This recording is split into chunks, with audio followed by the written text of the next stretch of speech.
Okay, alluvial soil இந்தியாவிலே வந்து அதிகமாக எல்லா இந்தியா லேண்ட் ஸ்பேஸில் அதிகமாக என்ன சாயில் இருக்குன்னா அலுவியல் சாயில் தான் இருக்குது. More fertile. அது அலுவியல் சாயில் எப்படி ஃபார்ம் ஆகுது அப்படின்னா deposit from rivers, Indus, Ganga, Brahmaputra பெரிய பெரிய ரிவர் மூலமாக தான் அந்தளவுக்கு அலுவியல் சாயில் வந்து ஃபார்ம் ஆகுது. மெயினாக வந்து நார்தர்ன் பிளைன்ஸில், அது parts of Rajasthan, Gujarat, coastal belt of Mahanadi, Godavari, Krishna, Kaveri ரிவர்ஸில் வந்து இருக்கும்.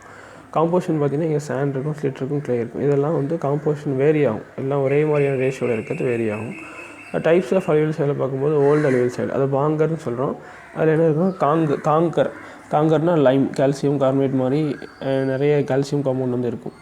அது கொஞ்சம் லெஸ் ஃபெர்டைல். காதரை கம்பேர் பண்ணும்போது ஃபெர்டிலிட்டி கொஞ்சம் கம்மியாக தான் இருக்கும். ஏன்னா அது ஓல்டு.